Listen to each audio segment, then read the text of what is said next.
Et les infos avec la revue de presse. Nous sommes en compagnie de Renaud. Bonjour Renaud. Bonjour Joël, bonjour Alix. Bonjour, bienvenue. Allez, on démarre avec les élections législatives. La clôture du dépôt des dossiers de candidature est repoussée de 2 jours.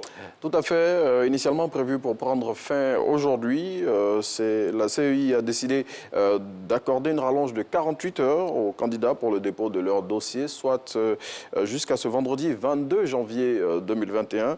Cette décision, selon l'organe en charge des élections dans notre pays, fait suite à la requête formulée par les partis et groupements politiques. De quoi me motiver à me décider. Élections législatives toujours, les candidatures indépendantes se multiplient au sein du PDCI. Oui, le PDCI subit la désobéissance civile de ses candidats. C'est avec cette une que le matin décrit cette situation qui résulte, selon lui, des hésitations du comité mis en place par le parti pour étudier les dossiers des cadres désireux de se présenter à ces élections. Selon le confrère, plusieurs militants du vieux parti ont déjà déposé directement leur dossier à la commission électorale indépendante. Et justement, à ce sujet, de nombreux candidats ont décidé de se présenter en indépendant pour ces législatives. Oui, on compte dans les rangs de ces indépendants des recalés des primaires au sein des formations politiques, ceux qui sont presque certains de ne pas avoir l'onction de leur parti ou encore ceux qui ne sont affiliés à aucune chapelle politique. L'Inter révèle que ces indépendants se sont rendus en masse hier à la CEI pour le dépôt de leur candidature, tout en relevant que certains parmi eux sont en colère contre leur formation politique. Justement, on parlait du PDCI. Un de ses membres, en la personne de M. Maurice Kakou Gikawe, a été libéré de prison hier. Effectivement, le secrétaire exécutif du PDCI, qui est en ce moment en France pour des soins médicaux, a recouvré la liberté. Cette libération, qui est un autre signe de détente de la situation politique nationale, intervient après celle d'Afi Nguessan et le retour au pays d'Albert Mabry Touakeus.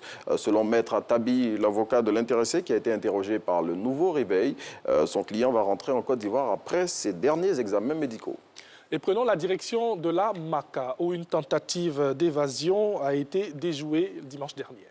C'est ce que barre à sa une Soir Info, selon le confrère qui a recueilli les témoignages d'agents de sécurité de la MACA.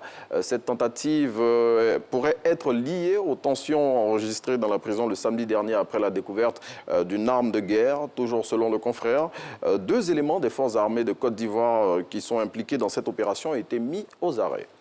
C'est rassurant. Alors, les éléphantaux sont rentrés hier de Lomé avec leur trophée. Oui, tout à fait. Après avoir remporté le tournoi de l'UFOAB ce lundi, les U17 sont rentrés hier à Abidjan, vainqueurs du Nigeria sur le score de 3-2. Les poulains du coach Daro Lassina, en remportant cette compétition, ont validé leur ticket pour la CAN de leur catégorie qui se jouera au Maroc en mars de cette année.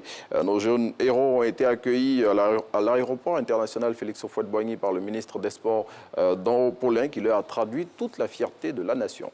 Et Renaud, une fois n'est pas coutume, refermons la revue de presse de ce jour avec une vidéo. Eh bien, la vidéo en question, on va la regarder ensemble avec la complicité de la régie et avec le doigté de Jacques Brou. Cette vidéo, c'est celle relative plutôt, on a l'image, cette image de Roger Fulgence Cassi, Roger Fulgence Cassi qui a disparu il y a 32 ans de cela maintenant, et malgré le temps, le souvenir de ce monstre sacré du paysage audiovisuel ivoirien demeure intarissable, et à l'instar de cette phrase qu'il a laissée à la postérité, RFK vivra à travers toutes les générations d'animateurs qu'il continue d'ailleurs d'inspirer dans ce pays. Tout à fait, effectivement, c'est une figure titulaire du monde de l'audiovisuel, considéré comme l'un des plus talentueux de sa génération, sinon le plus talentueux. Roger Fulgence Cassi nous a quittés il y a 32 ans. On regarde cet élément.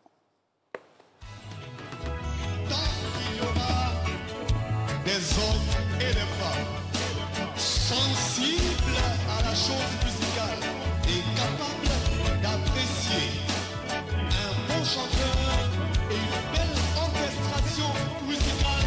Podium vivra, vivra, vivra, vivra. Voilà, RFK, comme on aime bien l'appeler, Roger Fulgence-Cassis. C'est vrai qu'on a cette émission à succès qui est Podium, oui. mais avec Roger Fulgence-Cassis, il y a eu d'autres émissions encore comme Première Chance, comme Nangeli, Superstar Station ou même Jamboree, des émissions comme Première Chance qui ont eu comme ça à révéler de grands talents comme Alpha Blondy Ouais, aujourd'hui. c'est ça, la méga star Alpha Blondy. Et puis d'autres animateurs aussi qu'il a pris sur son aile, Oui. qui sont aujourd'hui avec nous encore et qui inspirent toujours. Donc franchement, il restera immortel dans la mémoire collective. Paix à son âme. Oui. Merci Merci Renaud. Renaud. Merci. Et À on se demain. revoit demain. Alors nous, on va basculer.